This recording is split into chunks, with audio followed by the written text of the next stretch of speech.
बिस्मिल्लाहिर्रहमानिर्रहीम। अस्सलामु अलैकुम। इस दुआ के साथ कि अल्लाह ताला आप सबको अपने अमान में रखे और दुनिया और आखिरत की भलाई अता फ़रमाए। आज के प्रोग्राम का आगाज़ करती हूँ। आज के प्रोग्राम में मैं आपको स्पेन में पैदा होने वाले बच्चे की पैदाइश के बाद रेजिडेंसी लेने के लिए जो पेपर वर्क है उसकी तफसील बताऊंगी और साथ में उसकी जो आप हेल्प लगवा सकते हैं, फाइनेंशियल हेल्प, उसके बारे में आगाह करूंगी कि आप बच्चों की कौन कौन सी हेल्प यानी कि इधर की ज़ुबान में अयूदा जो है वो अप्लाई कर सकते हैं।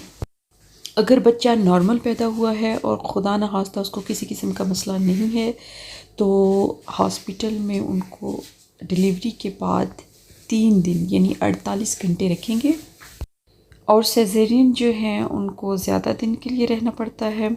और इसी दौरान आपने बच्चे की रजिस्ट्रेशन का अमल शुरू कर लेना है। अगर बच्चे के वालिद काम करते हैं तो उनकी जो छुट्टियां बनती हैं इस दौरान की तो इसके लिए आपने इसी हॉस्पिटल में इसी डिपार्टमेंट के मैटरनिटी सेक्रेटरी ऑफिस जाना है और वहीं से आपने जो है अपने एक रसीद बनवानी है जुस्टिफिकांते कि आप यहाँ हॉस्पिटल में इन दिनों के दौरान रहे हैं। वो जुस्टिफिकांते लेकर आपने एम्प्रेसा के पास जाना है और एम्प्रेसा आपको जो छुट्टी का लेटर इशू करेगा वो लेकर आपने seguridad सोशल जाना है और seguridad सोशल आपको उन छुट्टियों की पे करेगी। हॉस्पिटल से डिस्चार्ज होते वक्त आपने मैटरनिटी सेक्रेटरी ऑफिस से बच्चे के जो हैं फॉर्म लेने हैं जो कि आपने फिल करके उसको रजिस्टर करवाना है। वो आपको गाइड करेंगे कि आपने नेक्स्ट जो है क्या प्रोसेस करना है सारा। सबसे पहले आपने बच्चे को रजिस्टर करवाना है। रजिस्ट्रेशन के लिए आपको जो हॉस्पिटल ने फॉर्म दिए होंगे वो फिल करने हैं आपने और उसके साथ जो है जो भी डॉक्यूमेंट्स लगते होंगे वो साथ लेकर आपने रजिस्ट्रो सिविल जाना है। बच्चे की रजिस्ट्रेशन करवाने के लिए पेरेंट्स का निकाहनामा लाजमी चाहिए होगा।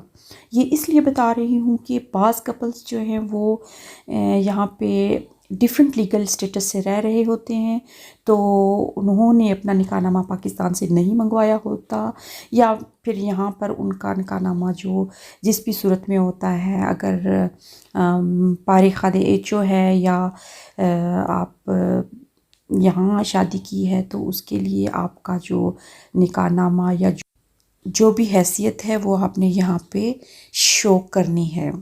बच्चे की रजिस्ट्रेशन या नाम का इंदराज जो कि आपने रजिस्ट्रो सिविल में करवाना है वो 1 माह के अंदर करवाना है, 30 दिनों के अंदर, यानी कि पैदाइश से लेकर 30 दिनों के अंदर। अगर फ़र्ज़ करें आप इन दिनों में नहीं करवा सके तो फिर आपका मसला थोड़ा मुश्किल हो जाएगा, आपको ज़्यादा इंतज़ार करना पड़ेगा। बच्चे के नाम का लेट इंदराज किया जाएगा।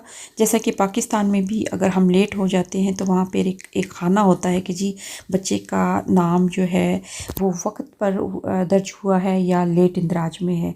इसी तरह यहाँ पे भी आपको ये मसला पेश आएगा, लेट इंदराज में आपको ज़्यादा टाइम लग जाएगा रेजिडेंस लेने के लिए।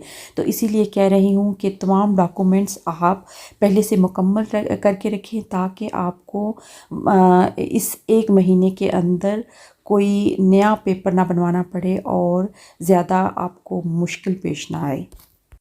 और हाँ, बच्चे की पैदाइश के बाद कुछ महसूस दिनों के अंदर जो है आपने जनरलितात जाना होता है। जनरलितात जाके आपने बच्चे की एक हेल्प होती है अयूदा, वो 600 यूरो की हेल्प होती है, वो अप्लाई करनी होती है। वो मेरे ख्याल में कि पैदाइश के बाद 2 हफ्तों के अंदर अप्लाई करनी होती है, लेकिन बहरहाल आप ये उसकी पैदाइश के बाद जब घर जाएंगे तो जनरलितात जाएं और वहाँ से सारी इन्फॉर्मेशन ले लें।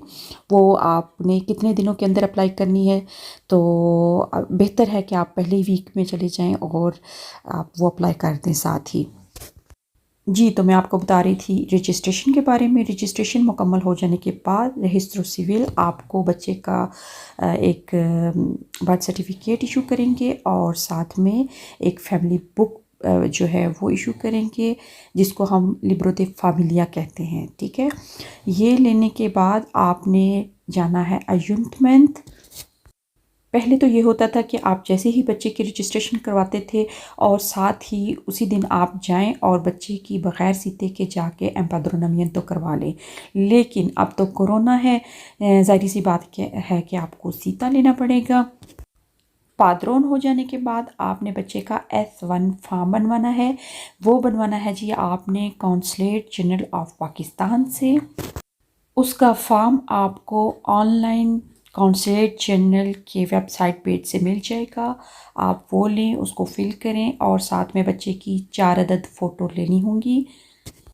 वालिदैन के नादरा के शनाख्ती कार्ड और बच्चे का बर्थ सर्टिफिकेट, ये चीज़ें भी साथ लेके जानी होंगी। बाकी आपको वेबसाइट पे सारा कुछ पता चल जाएगा जो जो कि आपको साथ ले जाना है, ठीक है। वालिदैन में से कोई भी एक जाकर ये S1 फॉर्म अप्लाई कर सकता है।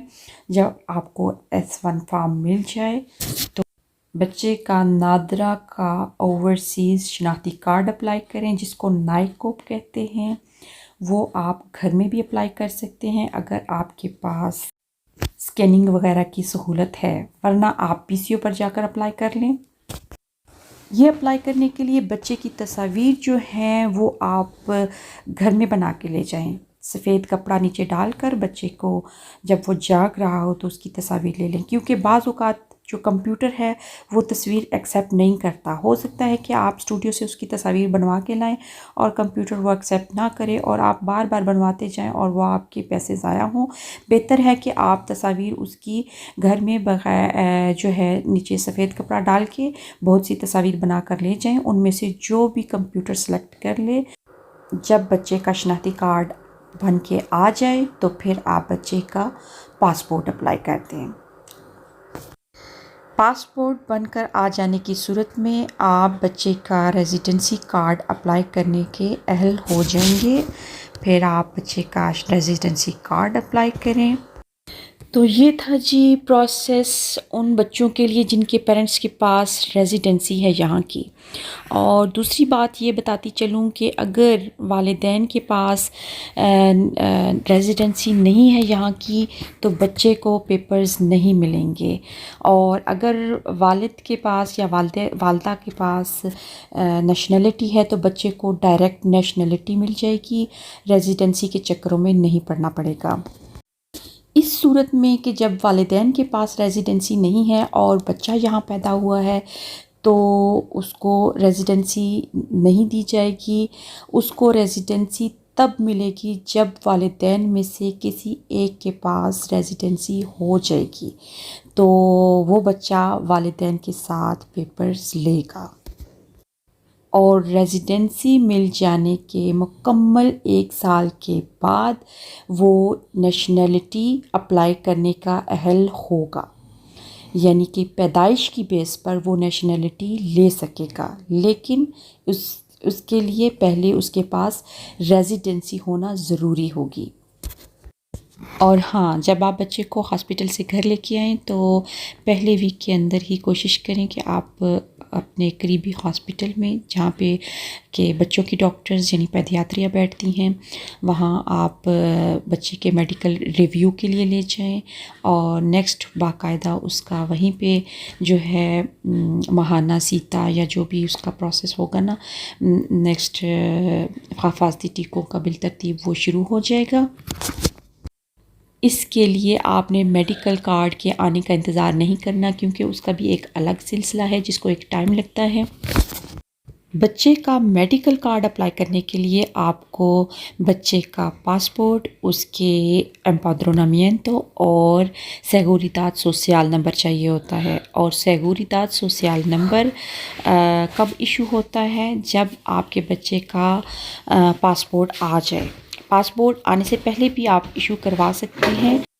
तो जब बच्चे का पाकिस्तानी शनाख्ती कार्ड बनकर आ जाए तो उस पर भी आपको सेगुरिताद सोशल का नंबर इशू हो जाएगा। अब बात करती हूँ अयुदा की। अगर आपका तीसरा बच्चा पैदा हुआ है तो तीसरे बच्चे की पैदाइश पर आपको एक हेल्प मिलती है जो कि 1000 यूरो की होती है। वो आप अप्लाई कर सकते हैं।